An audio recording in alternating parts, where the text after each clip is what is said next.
Bom, pessoal, bom dia. É um prazer estar aqui novamente com vocês para apresentar um pouco mais, né, e conversar um pouco mais sobre polímeros, é, sobre petroquímica, mostrar a cadeia toda, né, dessa nossa área de química que é super interessante, né? Em primeiro lugar, me desculpe eu não poder estar ao vivo aqui com vocês, né, por uma necessidade especial de última hora, eu precisei gravar essa apresentação. Mas se vocês tiverem qualquer dúvida, podem entrar em contato com a professora e aí ela pode com certeza sanar as dúvidas de vocês. Então, meu nome é Francisco, eu trabalho na Braskem, né? A Braskem é maior indústria petroquímica nacional, né? Ela produz polipropileno, produz polietileno, produz o polietileno verde, né, que vem da cana-de-açúcar, além do que produz também outros gases, solventes em todo, para que atenda todo o nosso mercado. A Braskem ela possui fábricas tanto do Brasil como nos Estados Unidos, na Alemanha, né, e agora com novas aquisições a gente deve estar indo para a Ásia também. Então é uma grande empresa nacional, né, 100% nacional, e hoje ela em termos no mercado internacional, é a que produz uma das maior quantidade de polipropileno e a terceira no mundo que produz a maior quantidade de polietileno, que são os dois polímeros de maior, que a gente chama de commodities, né, de grandes volumes no mercado. Então, eu vou começar essa apresentação passando, primeiramente, um esboço da onde que vem toda a matéria-prima para gerar os polímeros e, em seguida, eu vou comentar alguma coisa sobre aplicações no mercado e fecho a parte de sustentabilidade, né, que a gente hoje fala muito sobre o polímero ser reciclável, não estar contaminando o meio ambiente. Então vamos lá, vamos começar um pouco falando sobre a parte da cadeia petroquímica, né, que eu acho que é isso que é o ponto importante, né? Então, quando a gente fala de cadeia petroquímica, né, a gente tem que falar do refino do petróleo. O petróleo, ele é aquele líquido preto que é extraído da terra, né, por conta de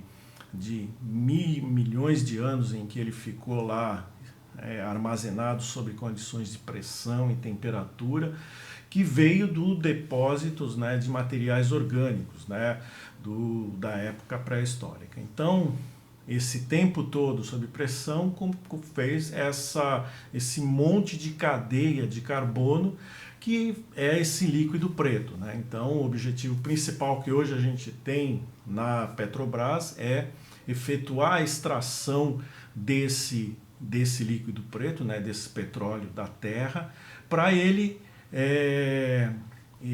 através de um conjunto de processos, né, que visa a transformação desse óleo em derivados de valor comercial mais alto, né, como óleo diesel, como gasolina, como GLP, querosene e outros derivados, é que a nafta ela precisa ser processada, ela precisa ser refinada. Aquela mistura toda de componentes de carbono, eles precisam ser melhor manuseados e separados para que a gente consiga ganhar um dinheiro a mais sobre esse petróleo, porque se do jeito que ele é hoje, usar ele da forma como a gente tira do fundo da terra, a gente só pode usar para queima, né, para ganho de energia, não tem outros valores.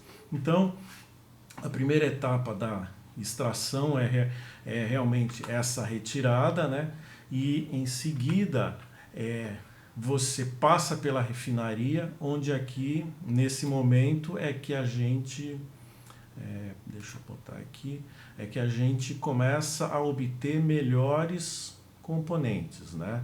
Que são a nafta, que são os gases, que são os subprodutos como o asfalto, né? E desse material é que vai ser direcionado para a petroquímica. Então, vamos pensar assim, a gente tem a extração do petróleo, nessa extração é o óleo cru, E esse óleo cru ele precisa ser refinado, ou seja, separado os componentes, que um dos componentes é a nafta, outro componente é gasolina, e esses dois componentes, tanto gás quanto nafta, é o que vai para a petroquímica para gerar os polímeros, tá? Só falando um pouco mais sobre essa etapa da refinaria, aqui a gente vê o processo que basicamente acontece nessa unidade industrial, ou seja, é uma destilação, é uma separação daquele material preto, né, daquele petróleo que foi extraído.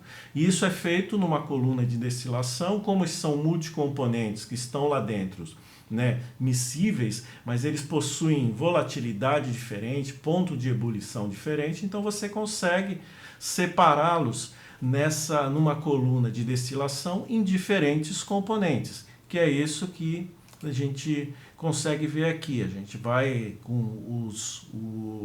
dependendo das suas temperaturas, né, a gente passa de gás, nafta, gasolina, querosene, diesel, né? Então conforme a gente vai caindo, né, na altura, né, da coluna de destilação, os líquidos mais pesados vão ficando embaixo. Então, óleos lubrificantes, óleos combustíveis pesados, até chegar nos resíduos, né, que basicamente aqui a gente está falando de asfalto. Então, a unidade de refino, por exemplo, a unidade de refino da Petrobras, ela já separa esses componentes e para a petroquímica ela manda a nafta e algumas petroquímicas também manda esse gás. Então esses dois componentes, tanto nafta quanto o gás, são enviados para a petroquímica, que ela vai fazer agora um outro tratamento. Tá? Porque essa nafta, se a gente for pensar bem, a gente tem que ver que ela é um subcomponente do petróleo, mas ainda dentro dela tem vários outros componentes, tem várias outras substâncias que a gente vai precisar separá-los. Então é daí que a gente faz uma nova separação desses componentes através de um outro processo químico, né? Como a destilação, eles têm pontos de ebulição e miscibilidade muito parecidos, então agora a gente vai atacá-los de uma outra forma e aproveitar também para gerar componentes mais interessantes para a petroquímica. Como que a gente faz isso? Através do cracking. Então o cracking, na verdade, o que a gente faz, né? A nafta é uma substância química que tem de 10 a 12, 8 carbonos, né, de uma cadeia linear, e o que a gente precisa fazer é transformar esse líquido em algo mais valioso para nós. E aí é feito o processo de craqueamento, que é quebra dessa cadeia.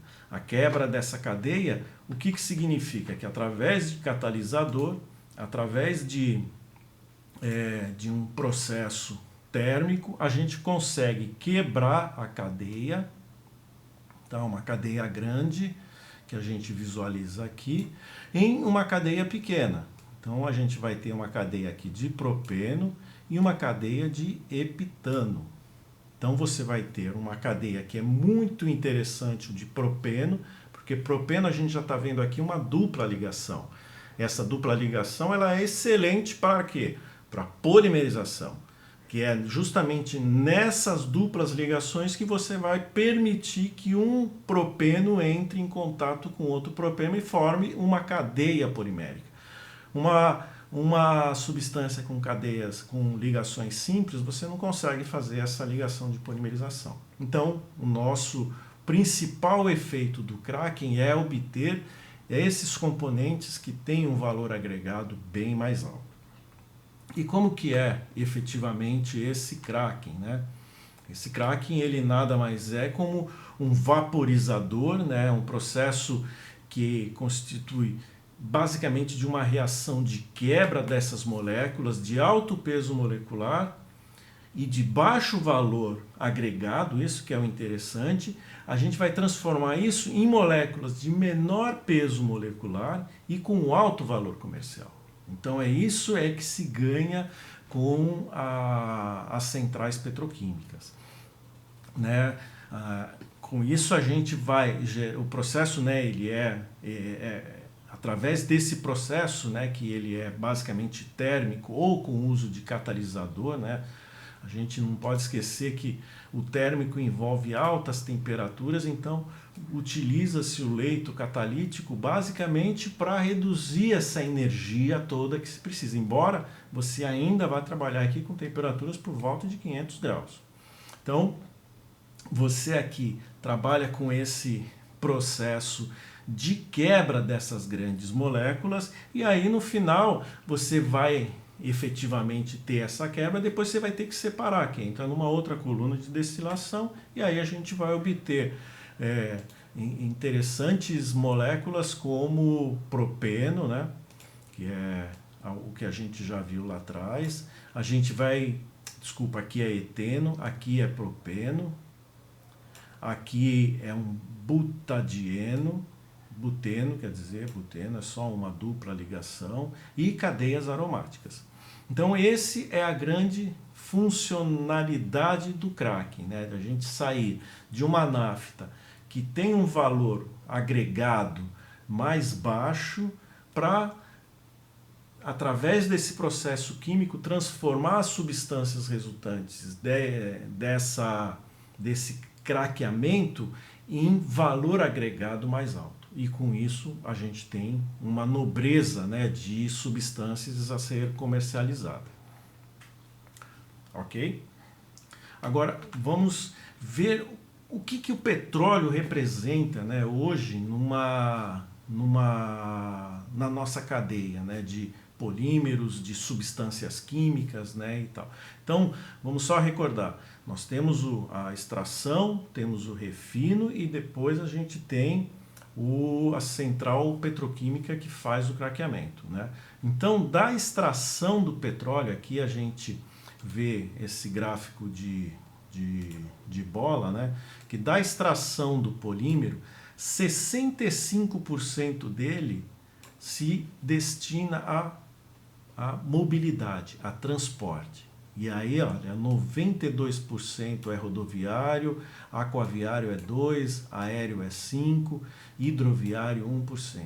Então, 65% do petróleo extraído no Brasil, ele é direcionado a transporte, gasolina, diesel, né, combustível de aviação, basicamente isso. O resto dos 35%, aí ele vai para agropecuário, um pouco vai para residencial, e aqui residencial a gente tem muito a ver com a parte de aquecimento, né? Não muito no Brasil, mas o petróleo que a gente produz aqui, muito dele é exportado, né?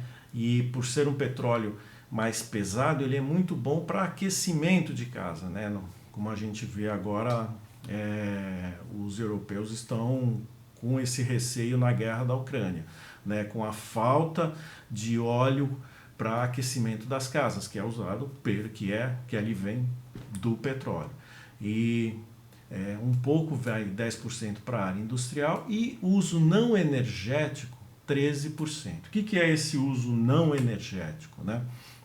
Ele é a nafta, né, que a gente obtém daquela destilação, né, que é os seus 30% que a gente viu no outro slides, né?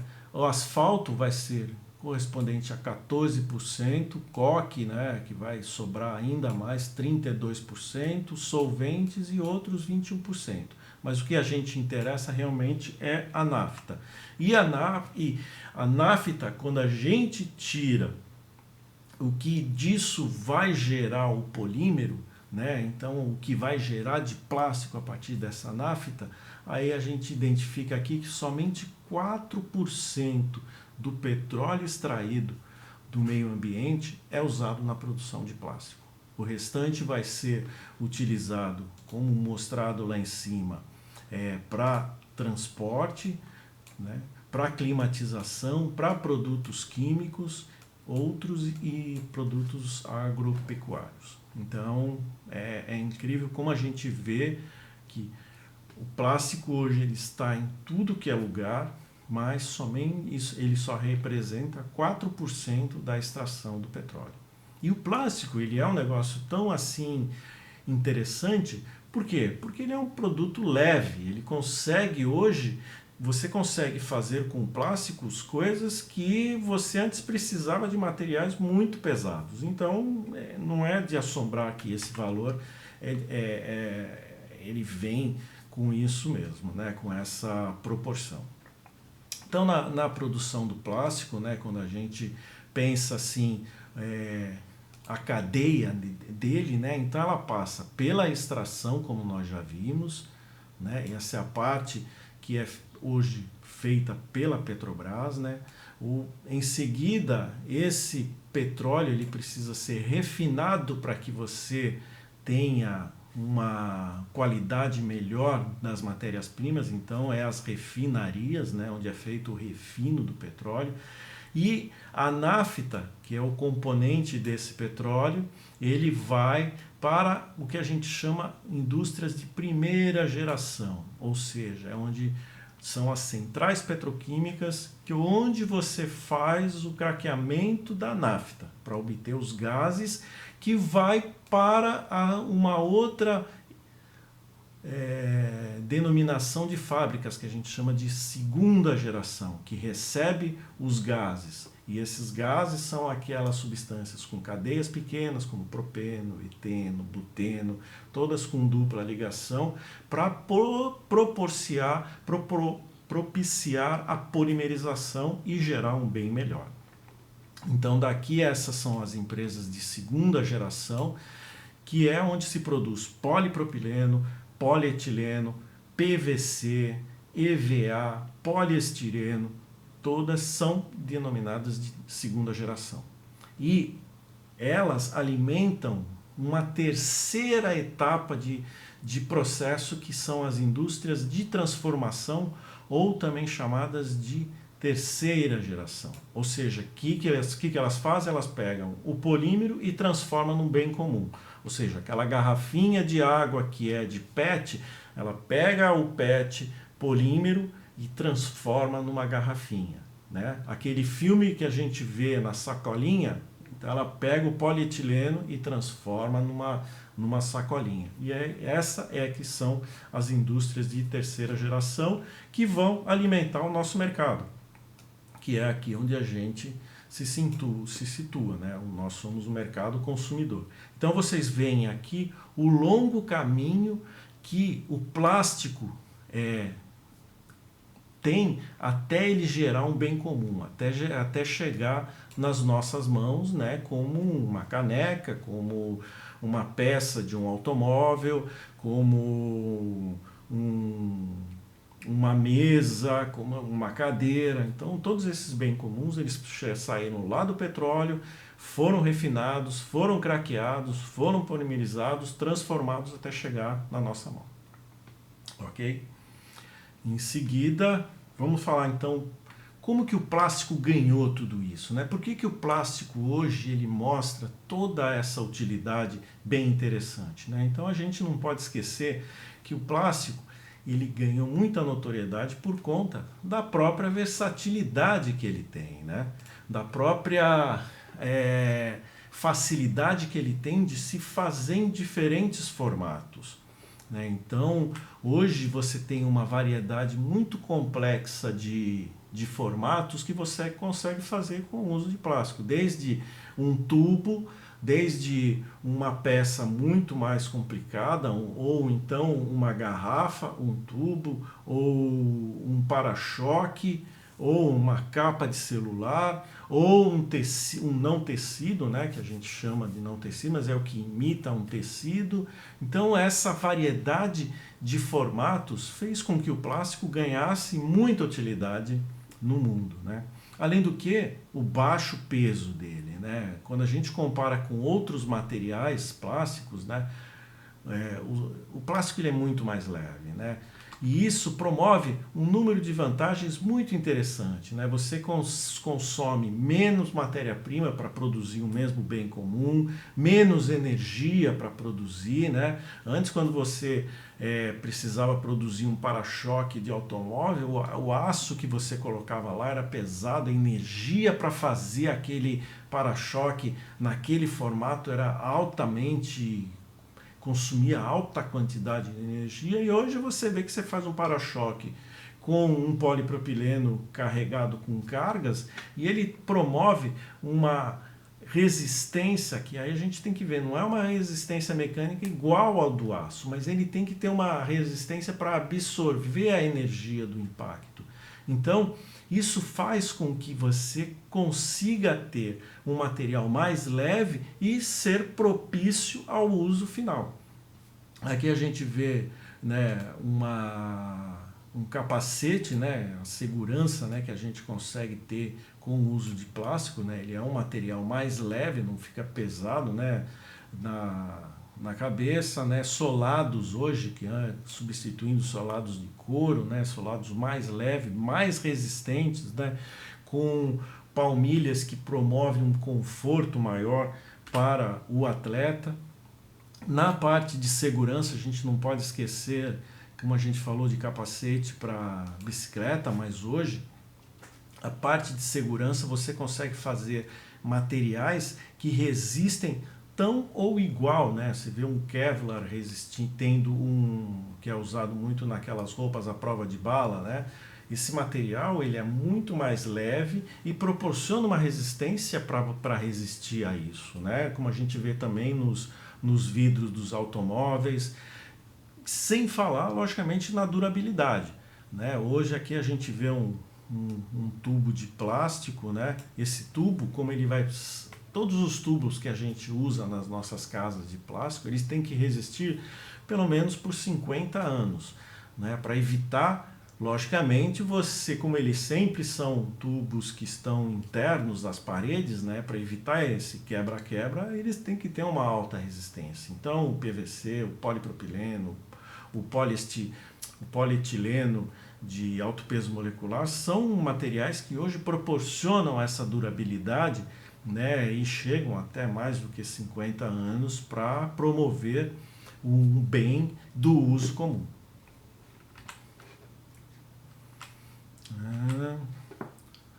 Agora vamos falar também, sem esquecer, da eficiência de custo, né? O plástico, ele quando a gente vê na cadeia produtiva, o custo que envolve a produção desse plástico e também o custo que envolve o transporte de um bem comum, ele é, vamos dizer, muito melhor economicamente em termos de custo do que outros materiais. Eu vou mostrar no próximo slide para vocês esse detalhe, né?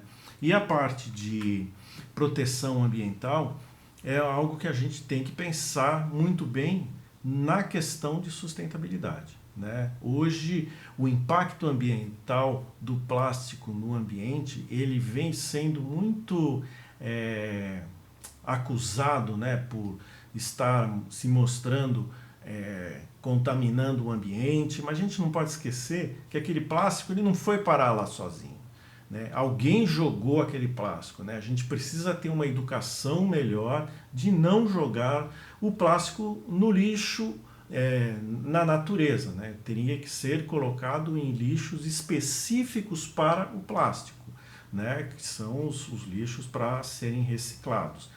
Então, são coisas que a gente tem que ter nessa ideia para proteger o nosso ambiente, como também a imagem do próprio plástico. Porque, eu volto a frisar, o plástico realmente ele foi parar na água, foi parar na boca da tartaruga, não foi sozinho, né? Alguém realmente tem o descuidado lá de jogar o plástico na natureza. Mas quando eu falo, né, de custo, né, logístico, né, de eficiência no transporte, aqui eu mostro uma pequena comparação de como o transporte de diferentes materiais, né, que estão transportando um bem comum, por exemplo, uma embalagem flexível que é um filme, né? Transportando, por exemplo, o arroz, né? E um cartonado transportando um líquido, assim como um alumínio e uma garrafa d'água, né? Todos eles transportando determinada quantidade igual do mesmo volume, do mesmo material, e aqui a gente vê uma comparação de como que a gente vê o uso de cada um desses materiais para o equivalente ao uso fóssil de material naquele transporte. Ou seja, aqui eu estou transportando, vamos dizer, com a garrafa, eu transporto 327 megajoules por 1000 quantidades de garrafas.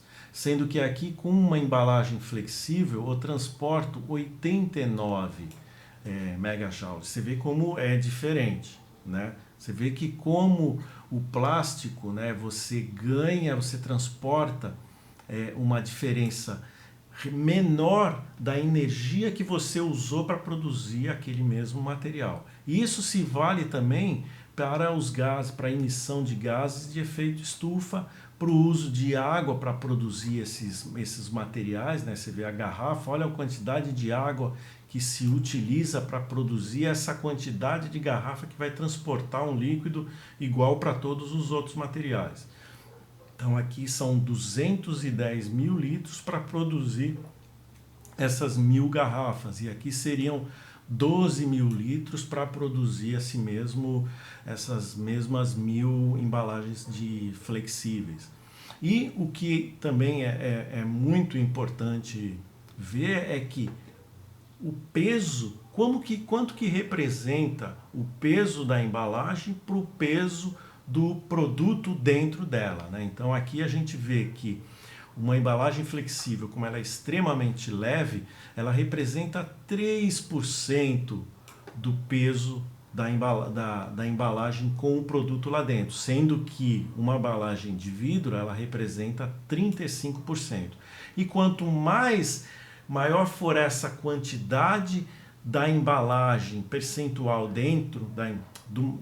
maior esse percentual desse material dentro da embalagem, mais problema você vai ter durante o transporte. Ou seja, aqui eu compara uma quantidade, fiz uma comparação do quanto que eu consigo transportar efetivamente de material, né? Aqui no caso só estou colocando as embalagens vazias sem o produto dentro, mas eu quero dizer o que? Num caminhão eu consigo transportar, né? Eu vou transportar para essa mesma quantidade de líquido que eu estou levando de um lugar para outro, eu estou levando aqui 6.000 toneladas de vidro, sendo que quando eu falo em alumínio eu estou levando estou levando aqui 6.000 toneladas de produto.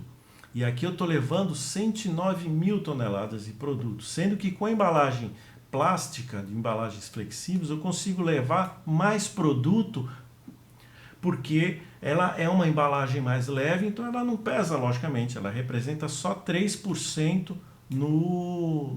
na embalagem em si. Então eu transporto muito mais produto do que embalagem. Então eu consigo, numa mesma carreta, transportar mais produto com embalagens flexíveis do que com embalagens rígidas aqui como vidro ou mesmo alumínio, ou mesmo um acartonado, né? Então quanto mais eu consigo transportar de produto em menos de embalagem, mais eficiente vai ser a minha cadeia logística. Então você vê que aqui embalagens flexíveis elas ganham de longe em termos de eficiência energética, ou seja, se eu for transportar 1 litro de água, né, em embalagens flexíveis, vai ser muito mais eficiente no transporte logístico do que transportar esse mesmo litro de água em vidro.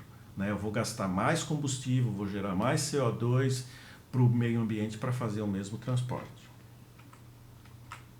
E aqui, olha, vou dar para vocês um exemplo de como e é a situação de uma evolução, né, que a gente vai sair do vidro para ir para uma embalagem flexível, isso que eu mostrei no exemplo anterior. Então aqui eu vou ter uma embalagem de vidro que vai transportar 200 gramas de um produto qualquer, tá? Então vamos lá. Essa embalagem de vidro, né, ela pesa 127 gramas, né? Então ela pesa 127 gramas para transportar 200 gramas de produto que tem lá dentro, né? O primeiro movimento que foi feito para sair para outras opções foi trabalhar com uma embalagem de plástico também, no mesmo formato da garrafa. Tá? Isso daí foi feito e conseguiu-se sucesso, mas aqui o que eu quero mostrar é o impacto da embalagem flexível, né? Dos filmes que a gente vê nas embalagens hoje, né? Então, se eu já passando por uma embalagem convencional, né, que tem assim uma barreira contra oxigênio, contra a umidade, eu vou conseguir transportar as mesmas 200 gramas em somente 4 gramas de embalagem. Então, olha a eficiência que eu estou caminhando, saindo de uma embalagem aqui que no total, né, vai ter 327 gramas, para uma outra que vai ter 204 gramas. Então, em termos de volume, a gente vai conseguir colocar, em termos de peso de carreta, eu consigo colocar mais embalagens flexíveis na carreta e transportar, porque eu consigo, com um peso bem menor da embalagem, conseguir transportar as mesmas 200 gramas do que o vidro estivesse transportando, né? Agora, aqui o que a gente tem que ver é que o vidro ele proporciona barreira à umidade, barreira ao oxigênio, e o filme flexível ele também faz isso, ele também trabalha com o alumínio, né? Você consegue colocar uma folha nano de alumínio, né, numa espessura nanométrica no filme, e com isso ele consegue dar a barreira. Agora, o único problema disso é que essas embalagens, né, essas duas aqui, conseguem proporcionar uma barreira muito interessante, né, a oxigênio e umidade, só que elas não são recicláveis.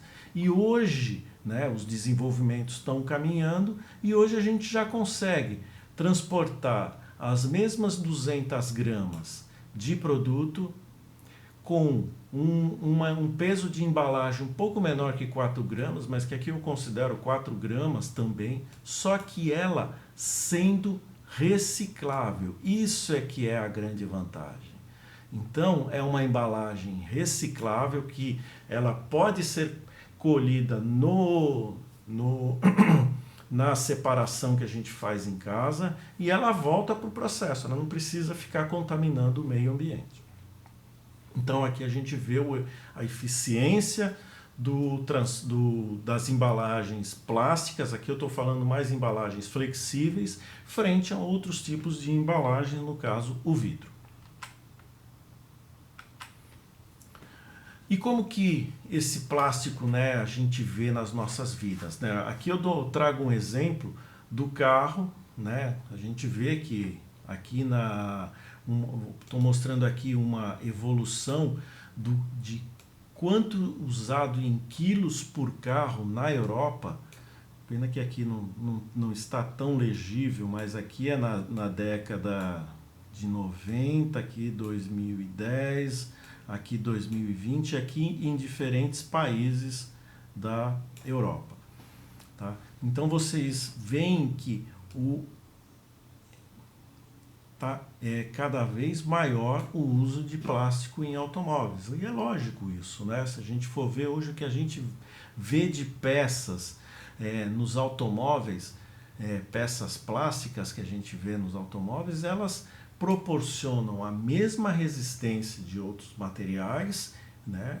Com a vantagem de serem leves e com isso dar mais eficiência energética para o carro. Ou seja, Vamos pensar assim, antes, os carros na década de 70, eles achavam que o para-choque tinha que ser de metal, a chapa externa tinha que ser de metal bem carregado, porque em qualquer batida o carro tinha que resistir, né? E o que se percebeu, né, naqueles crash test que as indústrias automobilísticas fazem, né, é que no momento do impacto, quanto maior for a resistência a absorver energia na batida de carro, quanto menor é essa propensão do material usado para absorver essa energia tem que ir para algum lugar, né? E no caso ela sempre acaba indo para o lado mais fraco, que é o motorista ou os ocupantes do carro. Então aqueles carros que tinham aquela lataria forte, aquele para-choque que era um aço grosso que não entortava de jeito nenhum, numa batida realmente o carro ficava perfeito. Só que quem sofria com o impacto, porque aquela energia de velocidade que você vinha e de repente ela tem que se dissipar por algum lugar. E se dissipava nos seres humanos que eram os integrantes do carro. E aí se machucava muito mais. Então o crash test ele veio para mostrar justamente isso. Ele mostrou que um material no para-choque que ele consiga absorver esse impacto. E ele absorve o impacto como? Deformando. Quando ele deforma, ele absorve aquele impacto. E nessa absorção do impacto, os integrantes, né, o pessoal que está dentro do carro, não sentem tanta a batida como sentiria com outro tipo de veículo antigo. Então hoje se usa uma maior quantidade de plásticos nos carros justamente por conta disso, para propiciar a segurança do carro. E é lógico que você vê carros mais leves, os materiais com resistência igual a um aço. Hoje você vê componentes do motor sendo construídos de plástico, né? Componentes de arrefecimento de carros sendo também construídos em plástico. Quer dizer, você vê o quanto isso está se promovendo no mercado, a ponto de mostrar que o carro fica mais leve, economiza mais combustível para se locomover e também proporciona segurança. Agora vamos então falar o que é plástico, né? O que é esse monte de coisa que a gente fala de polietileno, polipropileno. Então vamos começar pelas definições, né? O que é um polímero? Primeiro a gente começa por aí. Então vamos pensar assim. Lá atrás, depois do refino, quando entro no cracking, né, na primeira geração das indústrias, lá é feito o craqueamento, né? Ou seja, eu vou obter monômeros, né? Eu vou obter aquele propeno, eu vou obter o eteno, aquelas substâncias químicas com dupla ligação, que são denominadas de monômero. Eles podem estar no estado gasoso ou no estado líquido. E aí, essas moléculas, lógico, como eu falei, elas têm que ter aquela dupla ligação, né, para propiciar essa continuidade da reação de polimerização, no caso dos exemplos que eu vou mostrar. E sob o efeito de temperatura, pressão, certos ativadores e catalisadores, eu vou fazer com que essas moléculas se unam umas às outras. E aí vão formar uma cadeia polimérica, tá? Que é o que a gente chama de polímero, né?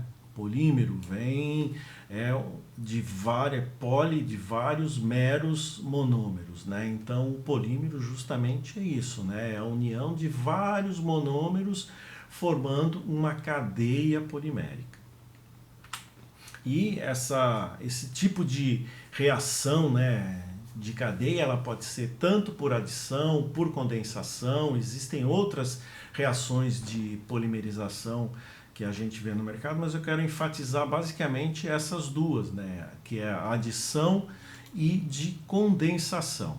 né? A de adição é onde você tem dois monômeros, né? Aqui eu tenho um monômero, aqui eu tenho outro monômero, e aí a dupla ligação aqui, ela se rompe e esses dois monômeros se unem, tá? Então aqui eu tinha um componente que eram duas moléculas de eteno, agora eu já tenho aqui um butano, né?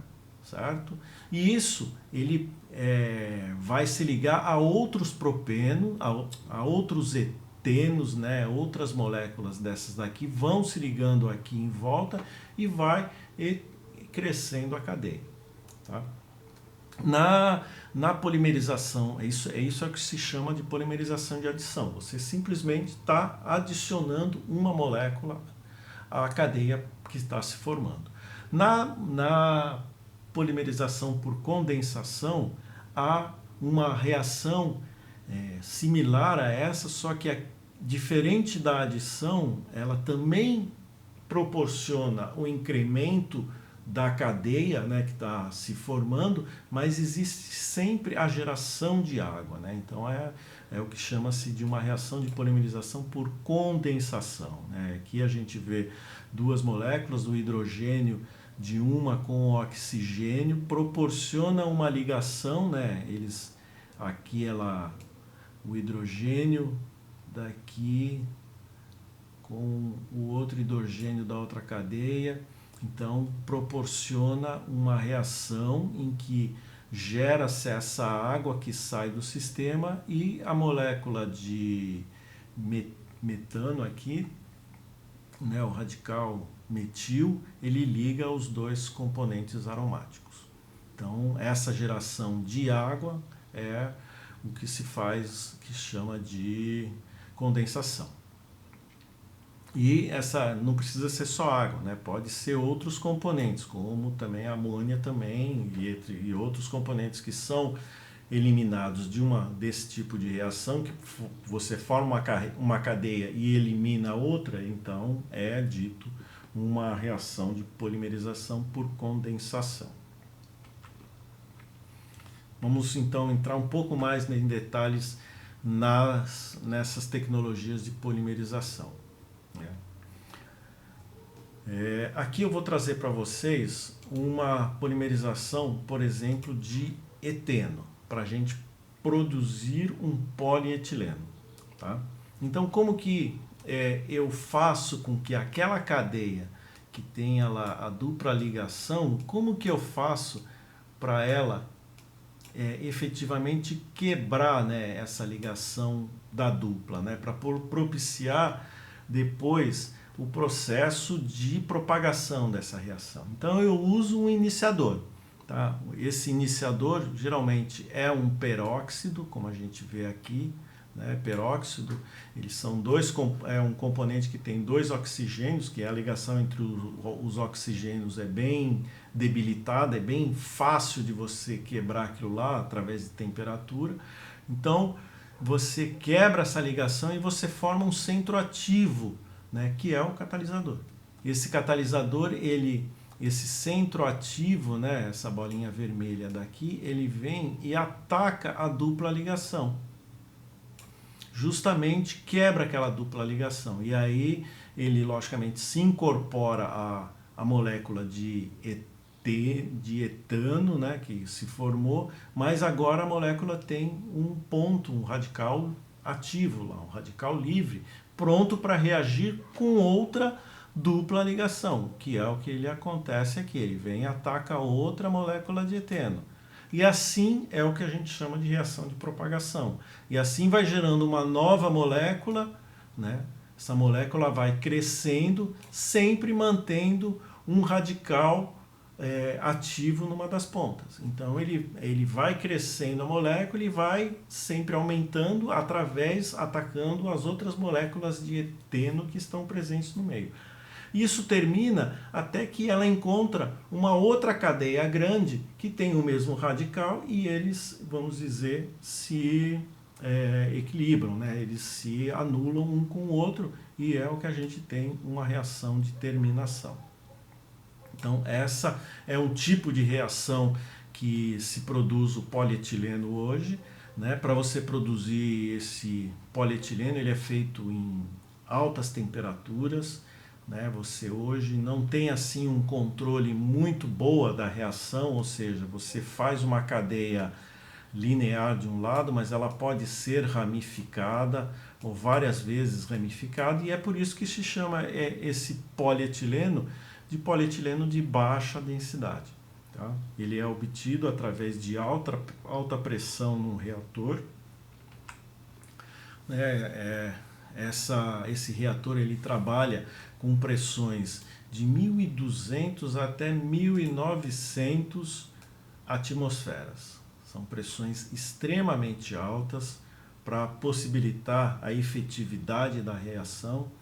O catalisador são esses peróxidos que eu comentei lá atrás, né? E é produzido esse tipo de polietileno, o de baixa densidade. Por que baixa densidade? Porque justamente ele produz uma ramificação muito grande e não permite que as cadeias poliméricas se empacotem muito próximas, né? A ramificação faz com que a outra cadeia fique mais distante. Então, a densidade desse polímero é menor, é mais baixa, né? Ele não consegue ter cadeias juntas para ter uma densidade de moléculas maior. As moléculas ficam mais espaçadas, por isso que se denomina ele de polimerização de baixa densidade. Esse é um tipo de polimerização que era muito produzido na década de 40, na década de 30, né? Já se conhecia muito bem esse tipo de polimerização, né?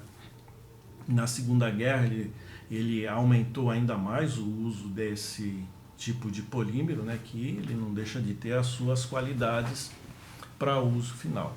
Agora, vamos lá, cá para nós, né? Esse nível de atmosfera, nível de pressão que se trabalha nos reatores é muito alto. Ou seja, isso significa que a parede do reator tem que ter cerca de 15 centímetros de metal para poder resistir a essas altas pressões. Então é um processo de tecnologia extremamente alto, né? É um custo extremamente alto para você montar uma fábrica dessa. E a produção também é muito delicada. Então, com isso,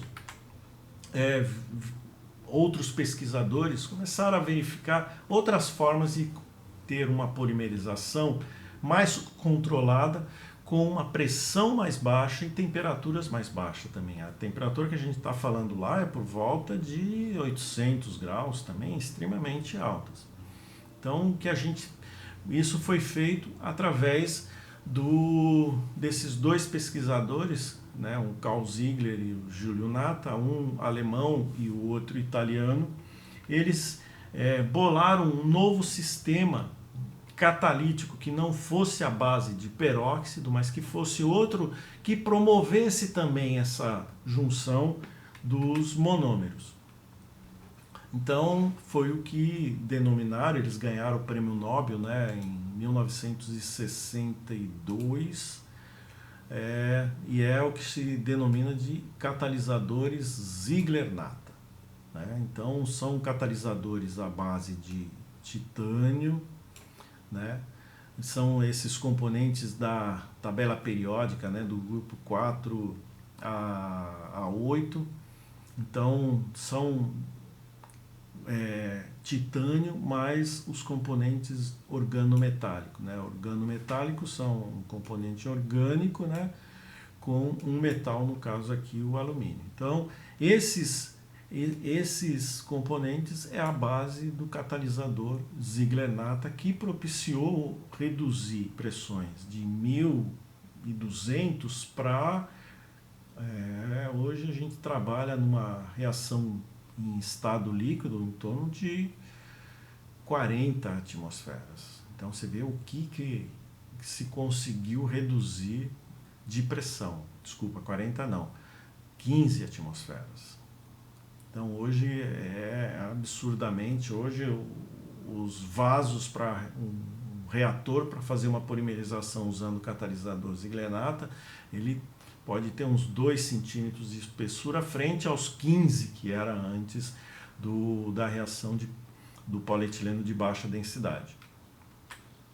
E como que é, né? Como que funciona isso? A gente viu que o peróxido ele tem a função de quebrar aquela dupla ligação, né? Então, beleza, ele vai lá e quebra e vai juntando os monômeros, seja do jeito que quiser.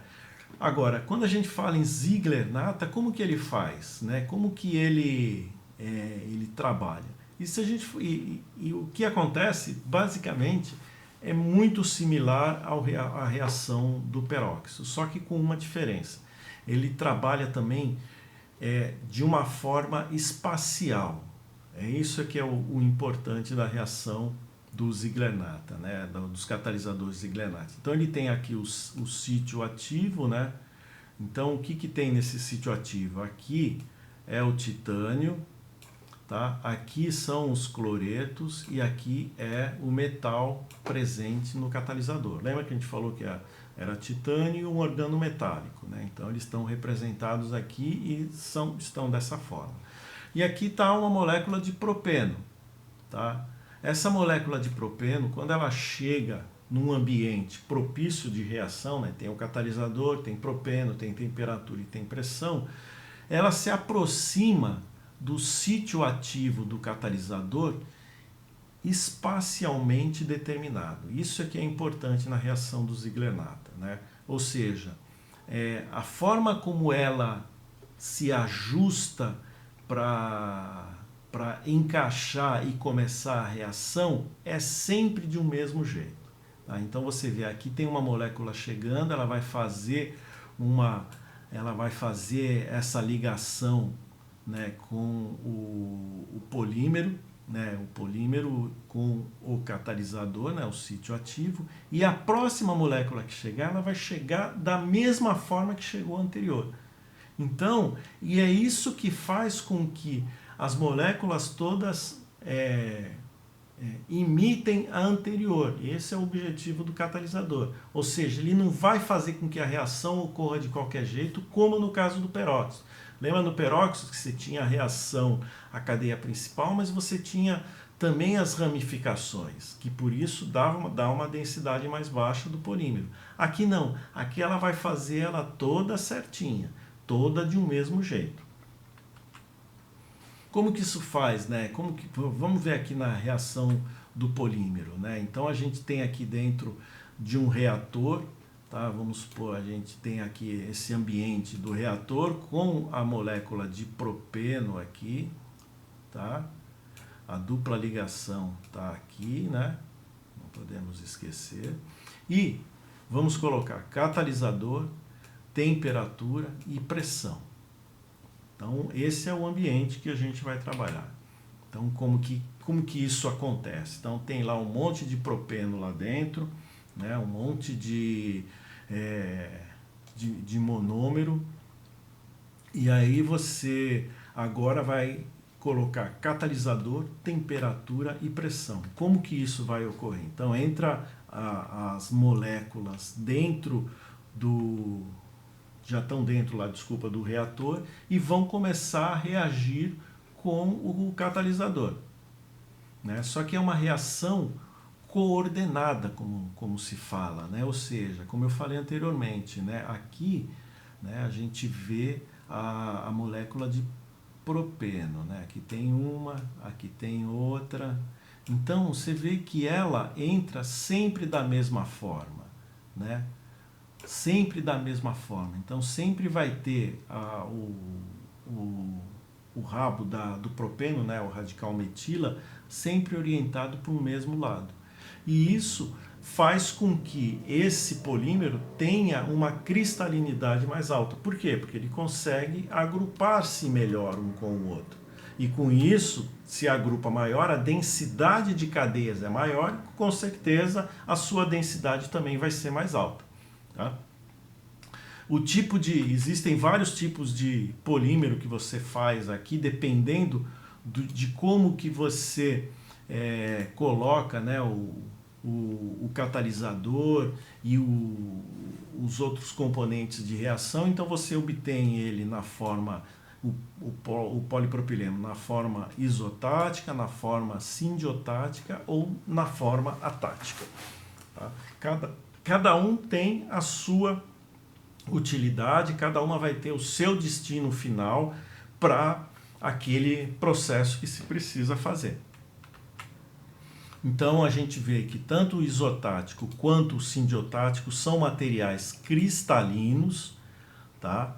Então quando eu falo cristalino eu quero dizer o quê? Opa, esses materiais aqui, eles possuem uma densidade mais alta.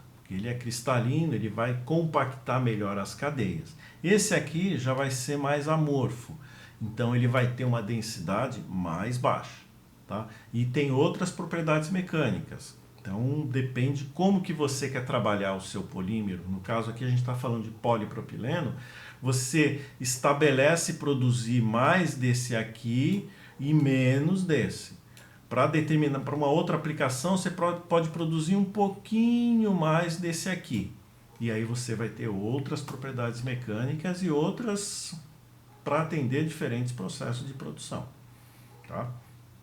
Então, só para vocês terem uma ideia, hoje a Braskem ela tem 5 fábricas de polipropileno. Tá? E hoje a gente consegue produzir cerca de 60 tipos diferentes de polipropileno. Cada um tem a sua aplicação. O polipropileno que vai para o automóvel para fazer o para-choque é de um jeito, que vai para fazer uma sacola é outro polipropileno, é outra família de produtos.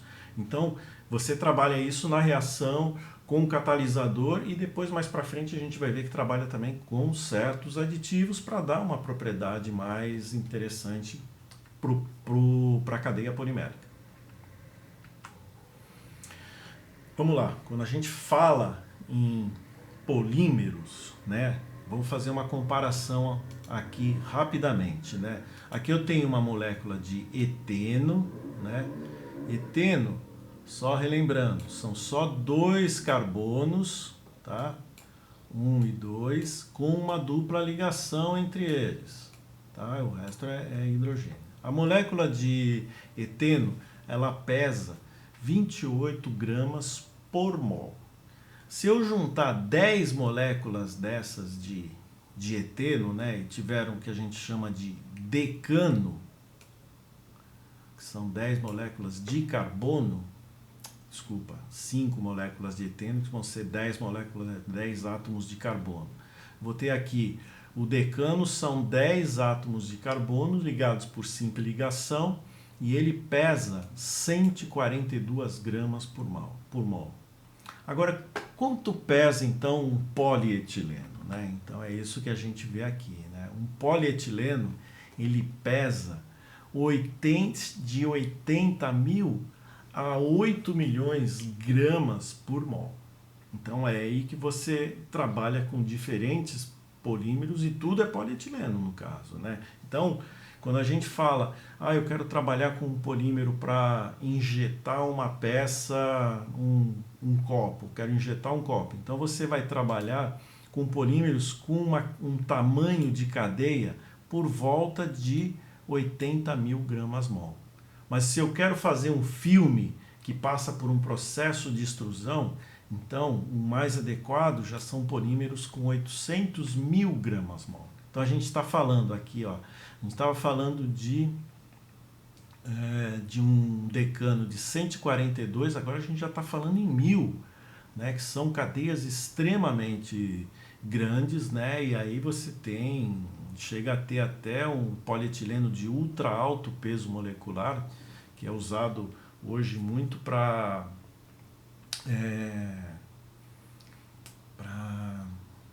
essa parte que você consegue substituir o osso, né? Então, para esses implantes, né, que a gente tem, hoje é feito bastante em polietileno de ultra alto peso molecular, porque o desgaste dele é muito baixo. Então, se substitui partes de ossos do corpo humano por peças de polietileno de ultra alto peso molecular, que você vê, são 290 mil unidades de eteno ligado uma na outra.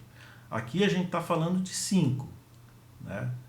Aqui o eteno, nesse exemplo anterior, era só uma. Aqui era 5, né? 5 vezes 2, 10, que dá o decano. E aqui a gente está falando de 2.900, de 29 mil e até de 290 mil unidades de eteno ligado uma na outra, que formou a cadeia polimérica. Só para dar uma dimensão do que é o tamanho de um polímero frente ao que a gente vê dos outros monômeros ou substâncias, né?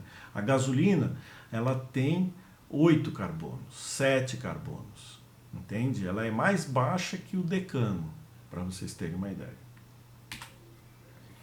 E agora vamos falar um pouco sobre o processo de polimerização, né? Hoje, aqui eu mostro, vou mostrar primeiro esse visual aqui de polimerização de uma fábrica que a gente tem aqui em Duque de Caxias, que produz polipropileno, né? Então, essa fábrica, ela é o que a gente chama de uma fábrica de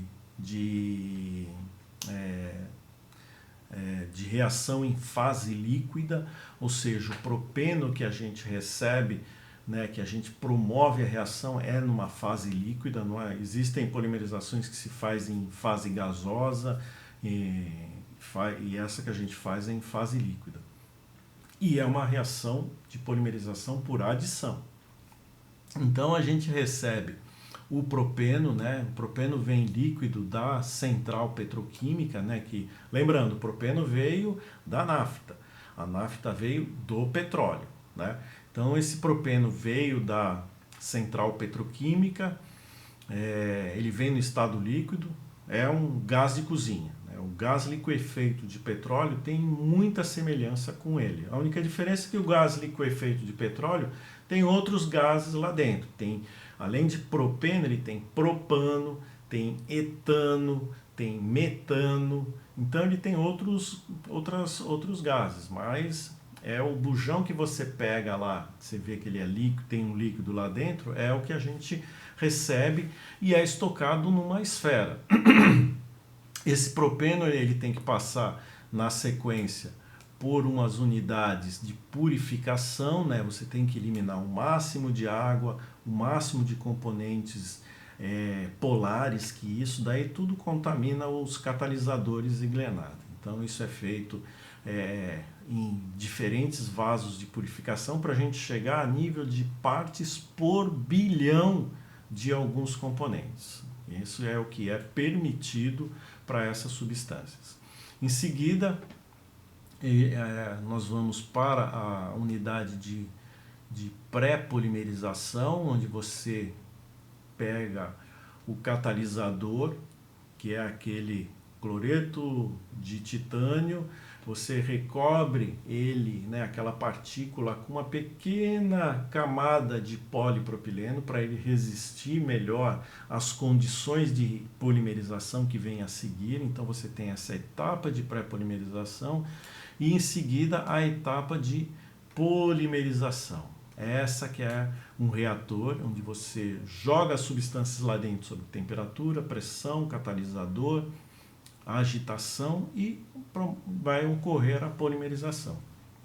Essa polimerização ela é, como eu falei, em fase líquida, então o meio é o próprio propeno, né, que ele fica lá dentro no meio líquido, e as partículas de polímeros elas vão crescendo lá dentro.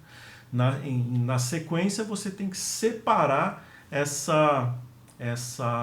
esse polímero desse meio líquido. Então você passa por diferentes processos, né? A gente tem um processo aqui que chama de secagem, de separação, onde você extrai o monômero não reagido das partículas de polímero. Essas partículas são purificadas numa segunda etapa de remoção, porque aqui você tem que ter praticamente zero de presença de propeno, né, dentro da partícula do polímero. E é de se pensar, né, o gás ele é muito volátil, né, então você trabalha numa região com alta pressão, essa região aqui é alta pressão, e depois uma região de baixa pressão. Essa aqui já é suficiente para remover todo o residual de monômero que você tem lá dentro. Na sequência, o polímero é jogado numa extrusora e essa extrusora você joga outros aditivos para dar um bem comum àquela produção desse determinado grade de polipropileno que está sendo produzido. E isso é que a gente faz na reação, numa produção industrial. Eu tenho aqui um filme, vamos passar ele aqui para vocês terem uma ideia de como que é esse processo. Deixa eu trazer para cá.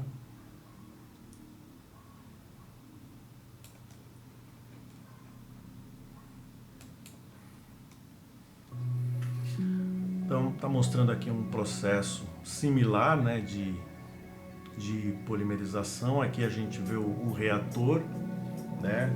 É um reator que ele proporciona... Esse aqui é uma fase mais gasosa, não é uma fase líquida, como eu estou mostrando, mas a reação ela ocorre da mesma forma, né? Ou seja, deixa eu voltar aqui. Então, você tem a alimentação de propeno, pode ter alimentação de eteno, depende da reação que você quer fazer de polimerização. E você tem também a adição de hidrogênio. O hidrogênio é que vai agir como controlador do tamanho da cadeia. Lembra que lá na reação do polietileno de baixa densidade, a reação terminava quando dois centros ativos de cadeia se encontravam e se neutralizavam. Então ele não tinha... um centro ativo neutralizava com o outro e acabou, não tem mais propagação daquela cadeia, né? Aqui não, aqui nessa reação do Ziegler-Natta, o hidrogênio ele tem um poder muito forte de ir lá e entupir aquele centro ativo do catalisador. Então ele termina a cadeia com a injeção de hidrogênio. Então o reator é alimentado com os gases, é alimentado também com um catalisador, né? Aqui o catalisador é um Ziegler-Natta. Esse que eles chamam de co-catalisador é um organometálico que também é colocado junto, né? Para justamente formar aquele centro ativo com titânio e o metal, no caso o alumínio, né? Que é o que vai comandar todo o processo. E estéreos modificadores são substâncias que vão promover ele ficar mais organizado, né, formar ele mais isotático ou mais amorfo, né, ou formar ele mais aquela que a gente viu no outro slide, né. Então o estereomodificador é justamente para ele dar uma propriedade, né, que você está colocando no processo. Então aí vocês estão vendo, é um reator, você coloca tudo lá dentro. Aqui a temperatura deve estar por volta de uns 60 graus, com uma pressão em volta de 18 bar, né, 18 atmosferas, e aí você faz toda a reação do polímero.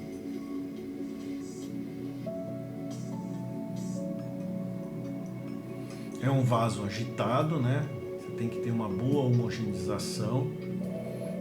E aqui um ponto importante, né, na parte, vamos dizer, da engenharia, né? A reação de polimerização ela é extremamente isotérmica, ela libera muito calor.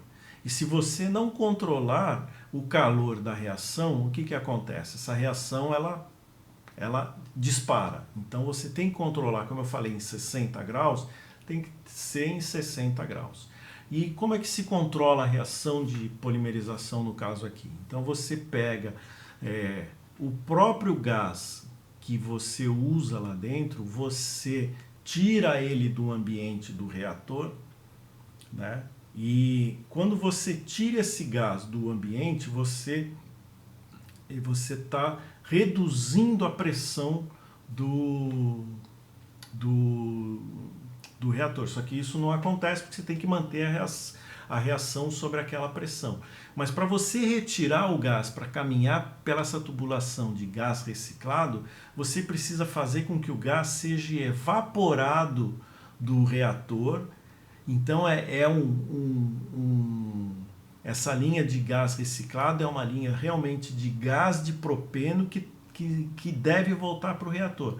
Mas no momento que você deixa o líquido, alguma parte do líquido vaporizar, é o momento em que você ganha no calor latente de transformação do estado líquido para o estado gasoso. Então você rouba calor da reação quando você permite que o propeno líquido passe para o estado gasoso. Então você rouba esse calor e você refrigera, né? Você arrefece, diminui a temperatura, né? Só que a temperatura ao mesmo tempo aumenta pela reação, então é um controle que você tem uma válvula de controle que vai retirando o gás dentro do reator. Então ele retira o reator, tende a resfriar, mas a reação aquece, então você entra num sistema de controle. Esse gás reciclado ele tem que voltar para a reação. Então ele passa por um sistema de condensação, né? Ele é resfriado, ele é comprimido novamente, porque quando você jogou ele para o estado gasoso, ele diminuiu a pressão. Então ele é comprimido novamente, né? E aí ele é injetado frio de novo no reator, fica um sistema fechado. E com isso você ainda ganha no controle de temperatura da reação.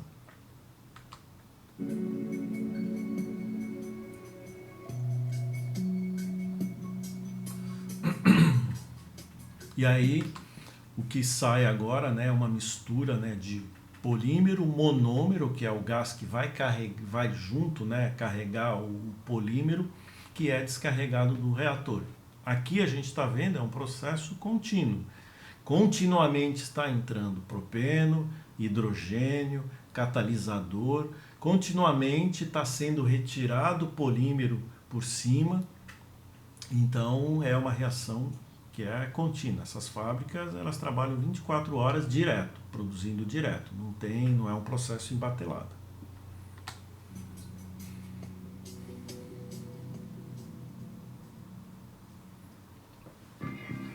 Agora vamos para a etapa da separação do monômero do polímero, né? Então o polímero agora ele está com o polipropileno está com o monômero dentro dele, né? Então ele é descarregado primeiro num vaso. Esse vaso, ele por si só, ele já trabalha com uma pressão mais alta por conta da alta quantidade de propeno, mas você já vê que existe uma saída em cima dele que já retira grande parte do propeno, mas ainda tem uma quantidade boa de propeno residual. Então vai para um segundo vaso, onde agora, para melhorar ainda essa extração, para ter mais eficácia, eu entro com nitrogênio, e às vezes eu entro com nitrogênio quente, para que assim eu consiga abrir um pouco mais as partículas do polímero e fazer com que o gás saia com mais facilidade. E isso é realizado num segundo vaso.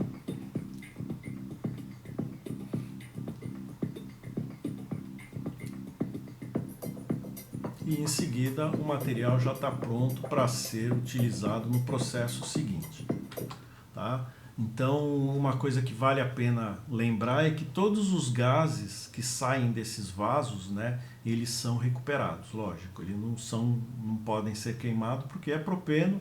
Existe um sistema de recuperação, ou seja, você pega esses gases, pressuriza, refrigera e joga de novo no processo para continuar a reação em si.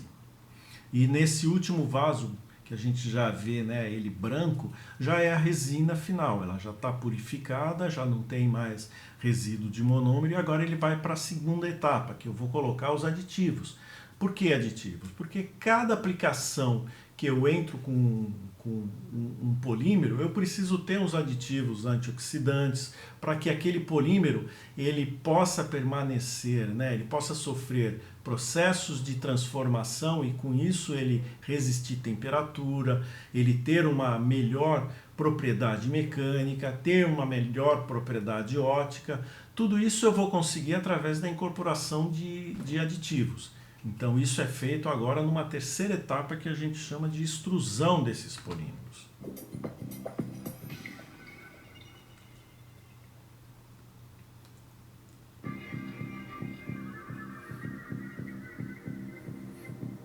Aqui a gente vê agora processo de extrusão, né? O processo de extrusão nada mais é o que? Consiste nessa extrusora, né? A extrusora é uma rosca sem fim, né? Um tubo em que você aquece esse tubo. Tem uma rosca sem fim, que é uma rosca transportadora, onde você alimenta o polímero, o pó de polímero, ele é aquecido e transportado, então ele vai entrar em estado de fusão. Por que eu preciso desse estado de fusão? Porque aí eu vou incorporar junto da entrada do polímero, eu vou incorporar os aditivos que eu preciso. E aí ele se mistura tudo lá dentro, tá? E na saída da extrusão ele é resfriado com água e cortado em pellets, né? A gente vai ver legalzinho agora aqui.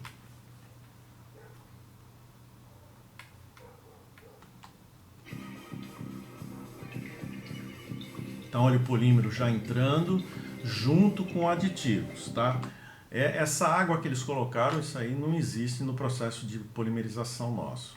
Então é colocado aditivo e o ponto importante, né? Ele sai da entrada, ele é um polímero em pó e no final ele já está no estado de melt, já está no estado que é quase líquido, né? Ele já está no estado fundido, que a gente chama.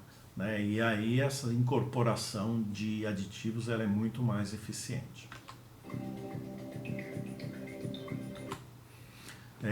No caso de polipropileno não existe isso nas nossas unidades, mas você pode ter necessidade em algumas extrusoras de ter uma remoção de gases nesse processo de extrusão, né? Justamente para retirar algum resíduo de um gás que tenha lá atrás ou alguma reação do aditivo com o polímero. Mas nas nossas fábricas a gente não tem essa necessidade. Então a nossa fábrica funciona com adição de polímero na forma pó na extrusora, com os aditivos e vai sair mais para frente no formato de pellets. E é aqui que justamente ocorre a geração do pellet, né? A gente vê aqui Underwater Die Face Cutter. O que é isso daí, né? É um equipamento que está imerso em água, então o polímero vai sair pelos furos de uma matriz e vem uma faca cortando ele. A partir do momento que ele corta, a água que já está no meio já resfria e já faz com que ele fique no estado sólido. E aí a gente tem o tamanho dos pellets, que gira em torno de 4 milímetros, 3 milímetros, depende muito do tipo de polímero que se faz. Então aí você vê as facas sendo passando na matriz, cortando, e agora você tem uma linha em que você está tirando você tem agora a água junto com os pellets, né? E você agora precisa separar, que é esse secador centrífugo. Então esse secador, a função dele é justamente separar a água.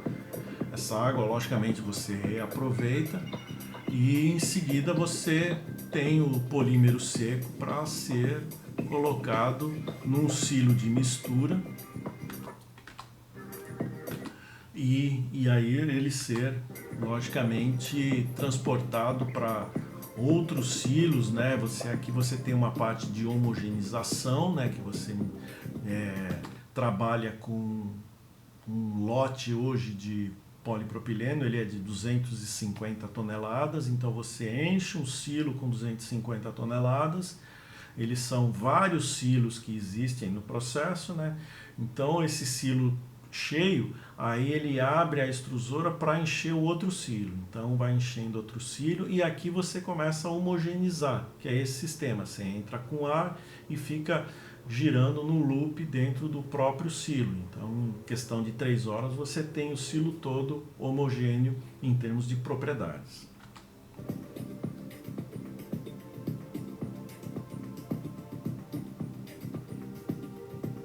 E aí ele é ensacado e comercializado.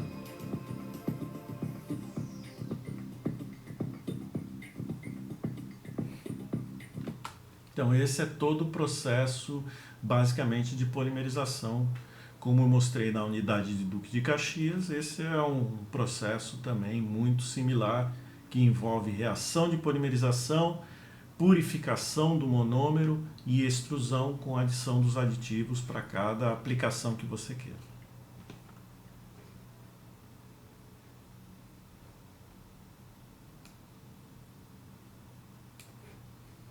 Vamos voltar agora na própria apresentação.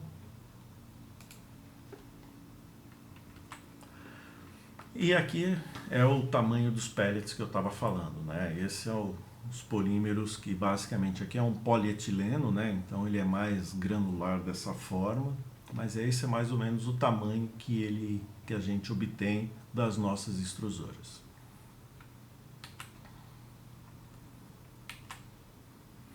Então, só dando aqui uma pincelada geral sobre os tipos de polímero, né? O polietileno ele foi descoberto em 1933, o polietileno de baixa densidade, aquele que era com alta pressão e alta temperatura. Aí na década de 50, com a descoberta do catalisador Ziegler-Natta, né? Aí veio o polipropileno e nessa época também veio o polietileno de alta densidade, né, porque você consegue agora agrupar melhor as cadeias do polietileno, então você consegue ter uma maior densidade cristalina e com isso a densidade fica mais alta. Então o polietileno de alta densidade foi também descoberto graças ao catalisador Ziegler-Natta. Então o polietileno hoje é o polímero mais consumido no mundo. Então tem polietileno de alta densidade, tem baixa densidade, tem de média densidade. Então é o que mais se utiliza. E o segundo é o polipropileno, né, que aí também tem as suas utilidades nas mais variadas formas. As propriedades do polímero está muito relacionada com a densidade, né? Lembra a densidade, polietileno de baixa densidade, agora o de alta, né? Ou seja, quanto mais eu tiver as cadeias próximas, maior vai ser a densidade, que é esse exemplo. Se as cadeias estão distantes uma das outras, e aqui eu estou representando por bolinhas, mas são cadeias mesmo, aqui eu vou ter ele como uma baixa densidade e aqui como uma alta densidade, tá? A massa molar, né, que a gente viu lá do decano até o polietileno de ultra alto peso molecular. E outro ponto importante é a distribuição de massa molar, né? Ou seja, a reação de polimerização ela não faz um tamanho único de cadeia, ela faz vários tamanhos de cadeia.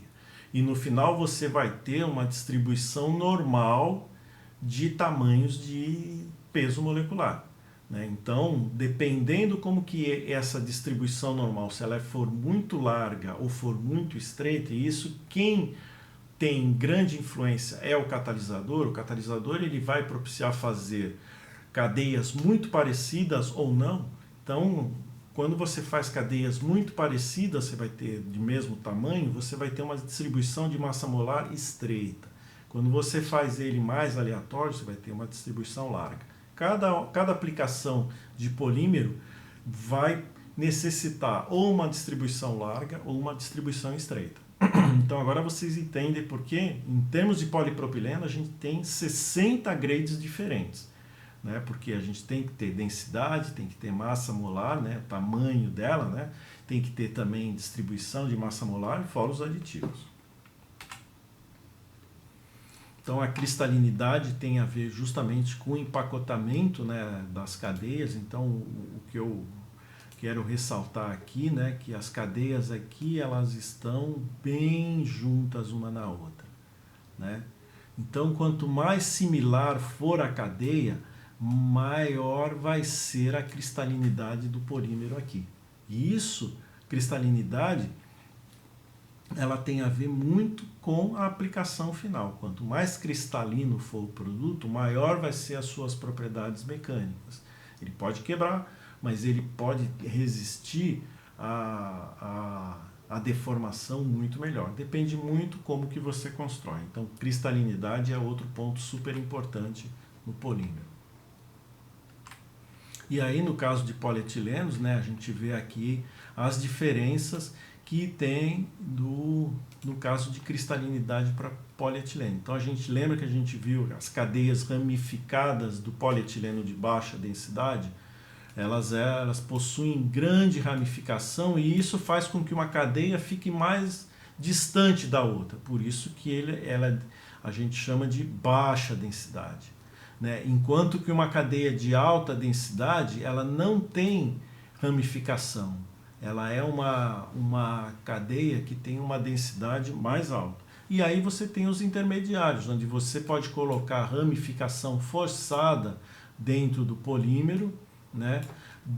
Numa certa quantidade ou numa maior quantidade. E quanto mais você coloca essas ramificações, menor vai ser a densidade. Então, só para a gente ter uma ideia, né, aqui a gente está falando de um polímero de alta densidade, como 0,965 gramas por centímetros cúbicos, que é o polietileno de alta densidade, ou um polietileno de baixa densidade, com 0,915 gramas por centímetros cúbicos. A gente pode falar, pô, mas essa diferença é muito pequena, né? A gente está falando uma diferença na segunda casa decimal, mas é enorme, enorme. Enquanto um polietileno de baixa densidade, se você produzir ele vai ficar muito molenga porque ele não é tão cristalino. O de alta densidade vai dar uma rigidez extremamente maior do que o de alta densidade, apesar dessa pequena diferença que é considerável em termos de polímero. Para polipropileno, né, a gente tem, além dessas cristalinidades, a gente tem outros tipos de família. Né? A gente tem... E aqui eu quero mais mostrar para você a diversidade, que eu vou dizer aqui, eu estou mostrando o tipo, né, que é a família.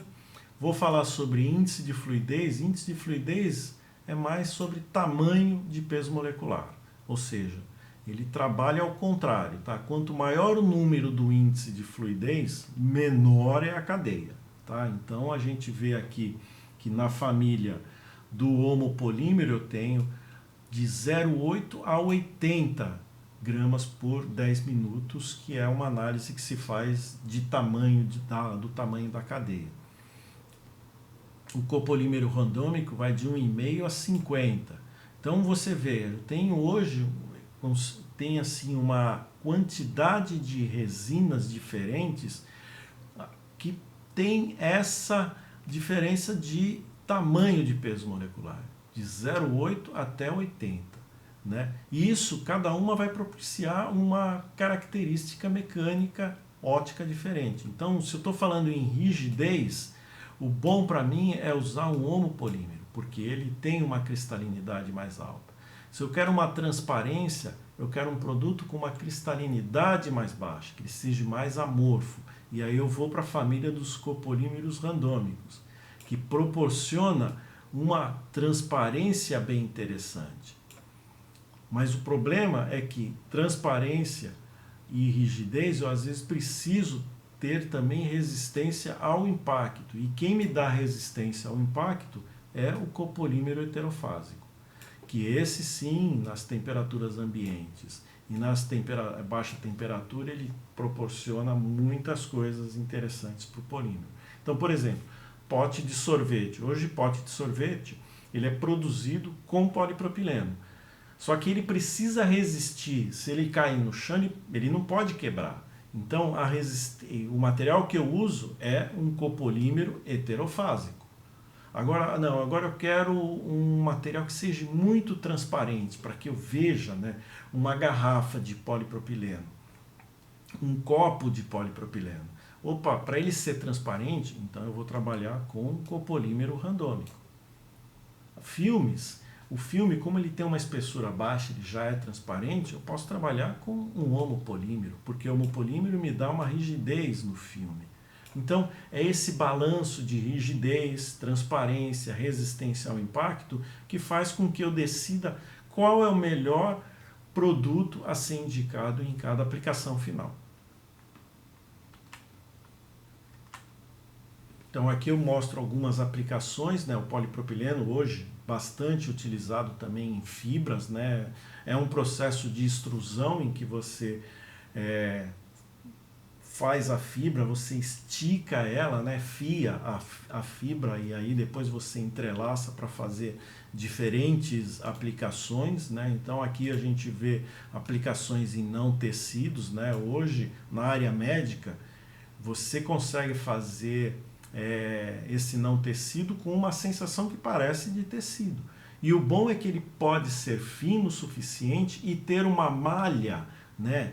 Ele ter essa malha aqui de uma determinada forma que não permita com que germes, né, ou bactérias passem, e numa sala de cirúrgica é muito interessante você ter isso.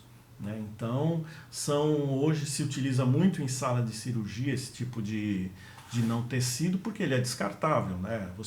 Antigamente se fazia, quer dizer, antigamente não, até hoje se utiliza macacão na sala cirúrgica de algodão. Mas o problema do algodão é que você não é descartável e é reutilizável. Né? Então você precisa passar por um processo todo de esterilização adequado e ele tem um tempo de vida para aguentar e ter uma barreira às bactérias e germes. Então, hoje, efetivamente, o polipropileno é muito usado para fazer isso daí, para esse tipo de aplicação, assim como filtros, né?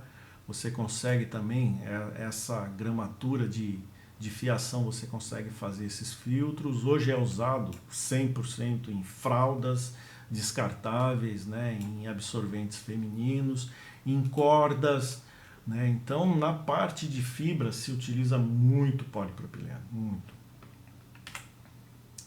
Na extrusão de filmes, né? Hoje a gente vai para o supermercado, aquilo que eu estava falando no início, né? De filmes flexíveis, né? É o que a gente consegue hoje contornar e substituir os materiais mais pesados. Então hoje a gente vê salgadinhos, né? Que são já leves por natureza, né? Mas salgadinhos, o que ele precisa ter é barreira à umidade, barreira ao oxigênio. Por quê? Porque eu quero, quando eu abro o pacote do salgadinho, da batatinha, eu quero que ela seja fresca, ela tenha aquele frescor, aquela crocância. E isso quem propicia é as barreiras que são colocadas nesses filmes. Né? Então esses filmes eles possuem uma barreira oxigênio e a umidade principalmente bem alta, que propicia que ele não degrada e ele pode ter um shelf life aí de 6 meses na prateleira, que você produz hoje, daqui 6 meses você vai abrir o pacote, ele está ainda crocante e gostoso para ser comido. Então a extrusão de filme ela é feita nesse sentido, né? Muito dos filmes produzidos hoje, praticamente 80% de filmes, seja em polipropileno, seja em polietileno, vai para a área alimentícia. Em moldagem por injeção, que é um outro processo de transformação, né? Agora a gente estamos falando do processo de transformação, que seria a terceira geração. Tá?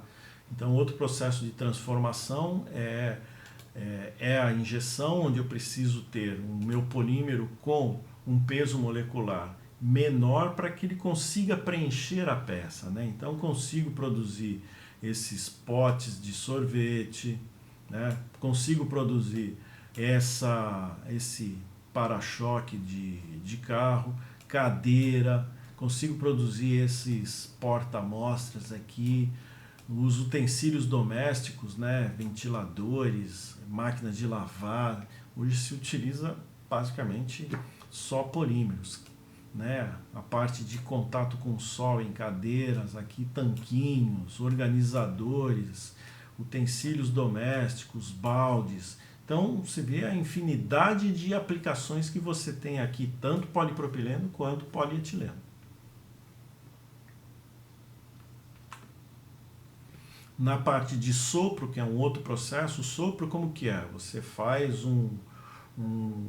vamos dizer, um tubo, depois você sopra no tubo para ele pegar a forma do molde. Né? Então você tem hoje Basicamente a parte de sopro é usado para fazer frascos, né? Seja frascos de pequeno volume, como frascos de grandes volumes, né? Aqui a gente vê frasco em PET, aqui a gente vê frascos em polietileno, aqui a gente vê frasco em polipropileno. Então existe uma infinidade grande de aplicação, né? E aqui para isso, você precisa de cadeias com peso molecular maior do que o usado em injeção. Peso molecular até maior do que o usado em filme. São pesos moleculares mais altos para que propicie replicar no momento que você sopra no molde, né, ele aguente esse Parison aí, ele tem uma resistência de fundido e consegue assim ter uma distribuição de parede, né, de espessura na parede muito mais uniforme.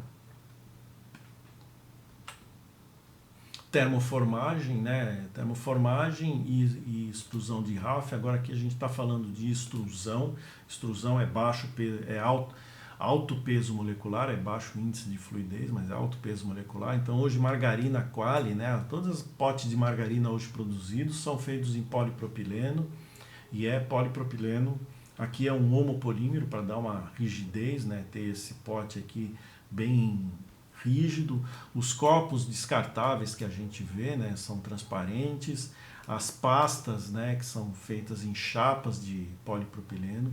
Temos também a extrusão de Raff. A Raff nada mais é do que você fazer uma fita e depois entrelaçar essa fita, né, num tear e fazer um tecido. Só que você faz um tecido de plástico, né?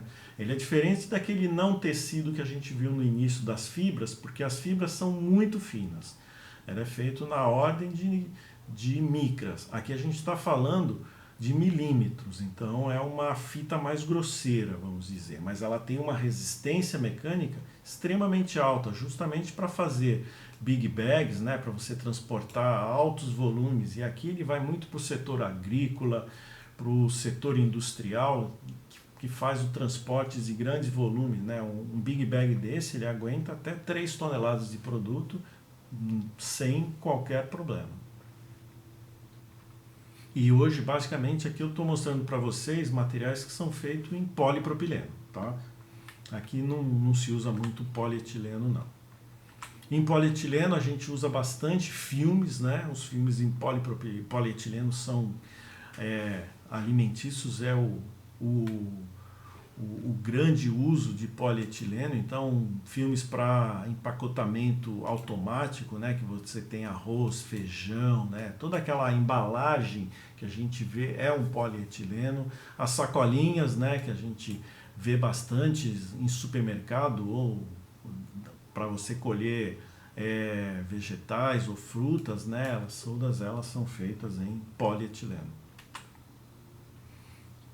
Embalagens de frango, né, embalagens de leite, e aqui eu ressalto também a parte de coating. Coating, o que é? É um processo em que você joga um filme de polímero, né, no caso aqui polietileno, sobre papel. Porque o papel, como ele é meio poroso, você precisa com que tenha alguém que dê a barreira para não passar a umidade para frente. Então, se utiliza muito hoje polietileno, que vai dar essa barreira adequada e fazer com que essas embalagens de acartonados possam ser utilizados com líquidos, né? Então, se vocês abrirem uma embalagem e desmontar, vocês vão ver que dentro tem uma camada de um filme de polietileno que se usa muito para esse tipo de aplicação. Embalagens de frango, né, de congelados, né, como o polietileno ele tem uma maior resistência mecânica, ele se usa muito para esse tipo de materiais congelados. Filme termocontrátil, né, sacaria industrial, também usa-se muito polietileno, né, sacarias de 25 quilos, né, como a gente vê aqui, né, são praticamente um filme, e esse filme depois ele é conformado numa sacaria. Um outro tipo de filme também é o que se chama de termocontrátil, né, aquele filme que você faz uma unitização de embalagens, né. Por exemplo, aqui esse pack de 6 garrafas aqui, eles estão unidas por um filme termocontrátil. Esse filme é um filme que possui uma lembrança do processo de produção. Então você envolve as 6 garrafas, passa por um forno e ele encolhe. Encolhe e deixa as garrafas unidas e com resistência, tanto que você pode pegar ela pelo lado e sem qualquer problema. Tem os filmes para unitizar também a parte de sacarias, né, como a gente vê aqui, que são os filmes que a gente chama esticáveis, né, eles são outra unitização. E também tem os monofilamentos e os Rachels, que é mais ou menos parecido com o Raffia, só que o Rachel ele já é uma trança mais aberta, né? A Raffia ela é bem juntinho uma na outra. Aqui é mais aberta, que é usado muito em construção e também na parte agropecuária. Na parte de sopro, né, aqui quando a gente fala em sopro em polietileno, a gente tem que pensar que são sopro de altos volumes, né? Esse é o principal uso do polietileno, né? Porque ele tem uma resistência de fundido muito boa, então ele consegue fazer uma distribuição muito boa de material na parede. Pode-se, e ainda se utiliza ele em frascos menores, mas aqui ele já compete hoje com PET e com polipropileno, né? Mas também são processos de sopro e aqui, consequentemente, também são altos pesos moleculares que estão envolvidos. Injeta-se também em polietileno, né? E também um ponto assim bem interessante é que o polietileno ele possui uma resistência à luz muito boa, né? A luz solar não tem tanta degradação como tem no polipropileno. Então se utiliza aqui com poucos aditivos para protegê-lo de raios solares, então se utiliza muito nesses materiais que vão para o meio ambiente. E também em caixarias, né? Rotomoldagem é um processo em que você é um molde que ele fica rodando continuamente, né, em diferentes direções, então você joga o polímero lá micronizado, joga a temperatura e o polímero vai se fundindo e formando a camada até replicar todo o molde, né? Então é o que se chama de rotomoldagem e hoje se utiliza bastante polietileno para esse tipo de processo. Polipropileno já foi tentado, existem algumas aplicações, mas mercadologicamente o polietileno ele é mais utilizado. O PVC, né, que a gente também produz, ele, embora hoje cada vez mais está deixando de querer PVC por conta do cloro, né, que ele contenha, né, mas ele tem um tempo de vida, né, um tempo e outras propriedades bem interessantes, né? Ainda existem hoje, né, produção como é que chama mesmo isso daí? Bolsa de soro, né, que é feito em PVC, que você consegue ter uma maleabilidade muito boa, embora também é feito hoje em polipropileno, tá?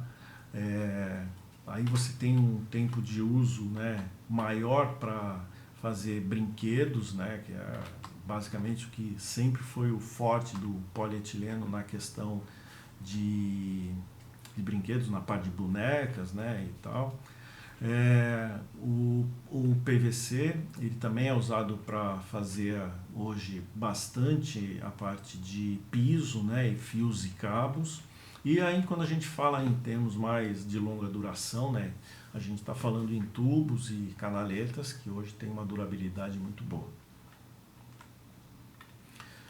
Vamos então entrar agora na última parte da apresentação, que é a parte de sustentabilidade, né? Então, a sustentabilidade, como eu comentei lá no início, né, é a parte que a gente tem que movimentar um pouco esse panorama de criminalizar bastante o plástico, né? O plástico, a gente vê, tem um monte de utilidade, só que a gente precisa fazer com que ele seja mais sustentável, né? E o que quer dizer, né? Por que tem tudo isso, né? E hoje existem várias preocupações, né, no mundo com relação a material ser verde, com relação a um determinado material não contaminar a nossa atmosfera.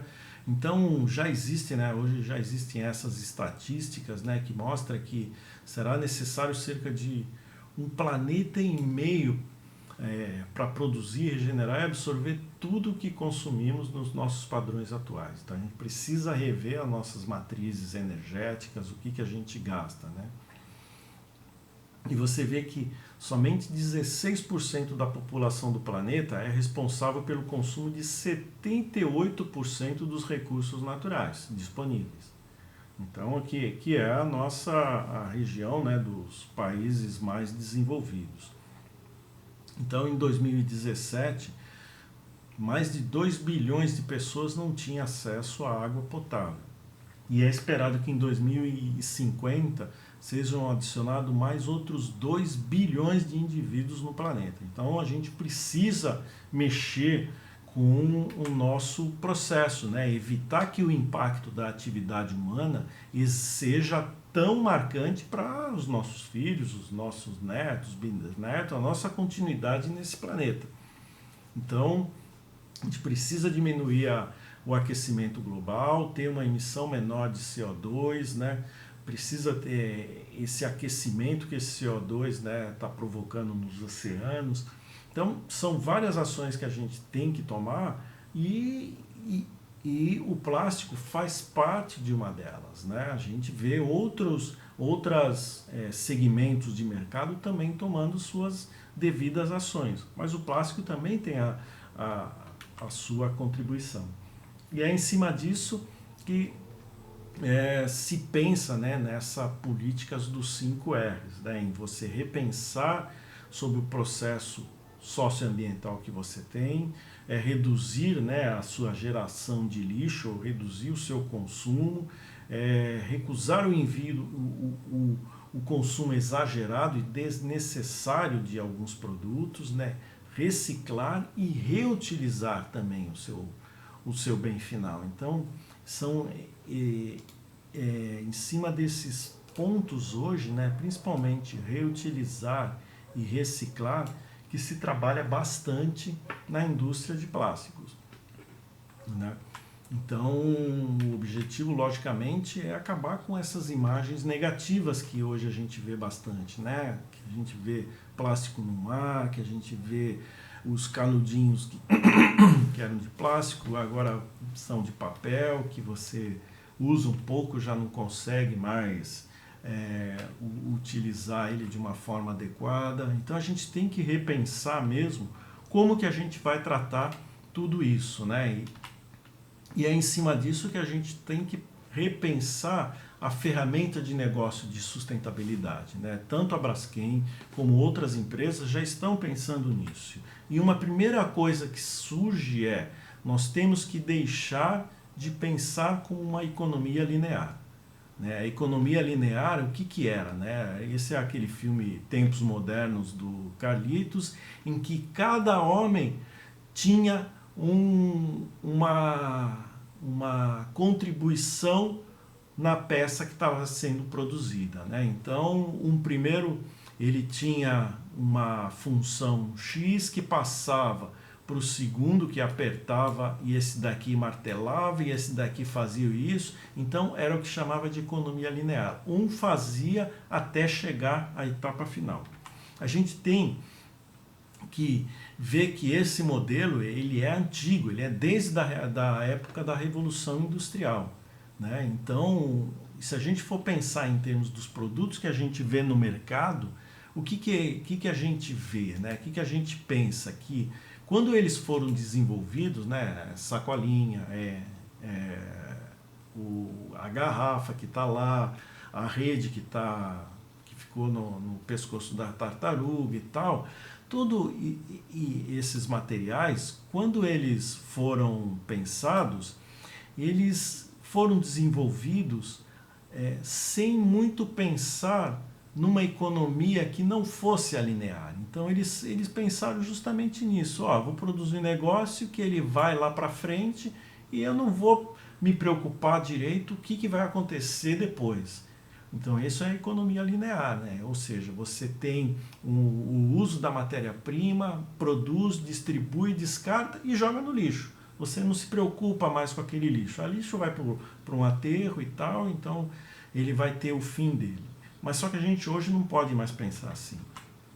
A gente tem que pensar hoje numa economia circular, né? Ou seja, a gente tem que fazer com que o material ele volte para a cadeia, né? Não fique mais parado num lixão. Então você tem a extração da sua matéria-prima. Aqui novamente tem a primeira geração onde você faz o craqueamento, né? Você faz a matéria-prima para a segunda geração para você gerar os polímeros. Esses polímeros vão para uma terceira geração para que ele promova, né, faça um bem comum que vai virar um material de consumo, que isso daqui vai para um supermercado, que a gente vai lá e compra para depois jogar no lixo e sem uso.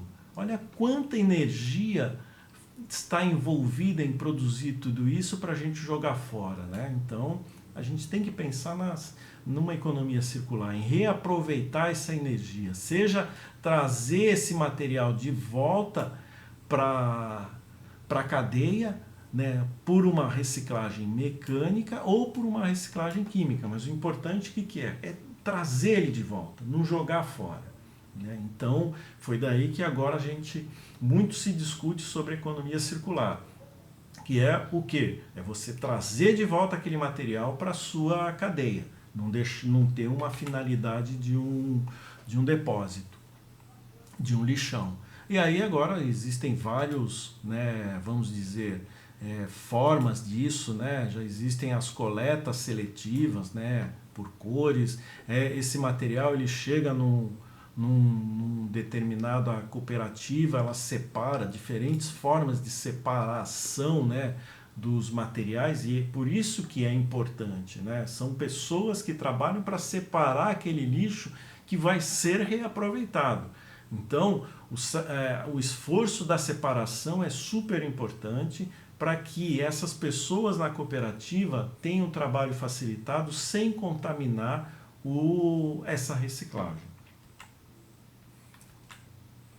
Então, hoje a gente pode dizer que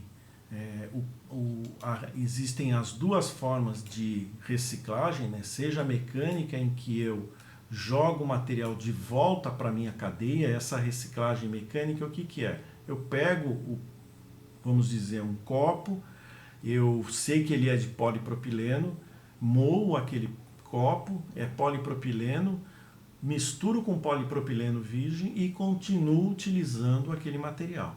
Ou eu posso ter uma reciclagem química. Eu tenho aquele mesmo copo, só que agora eu vou fazer aquele copo vou queimar ele para que ele volte a ser trazer aquele monômero de propeno que ele tinha antes. Então eu vou conseguir produzir propeno a partir daquele copo de polipropileno, e aí esse propeno volta à cadeia para produzir um outro copo ou um outro bem.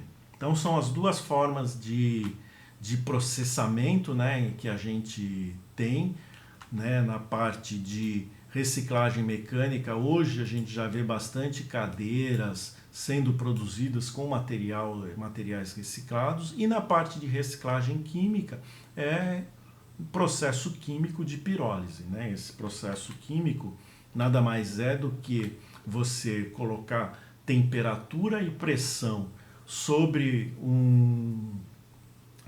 vários tipos de materiais. Esse é como aquela craqueamento que a gente fez lá atrás, né, na parte do petróleo. O mesmo conceito é feito aqui, e aí você depois tem a sua destilação, a sua separação dos gases, e você obtém uma nafta, sabe? Você vai obter no final uma nafta essa nafta entrar novamente no circuito da petroquímica. Só que é uma nafta recuperada, não é uma nafta do petróleo. Então aqui a gente vê que se eu tenho 100 toneladas, né, de nafta de petróleo entrando no meu processo de craqueamento, né, eu vou, através dos seus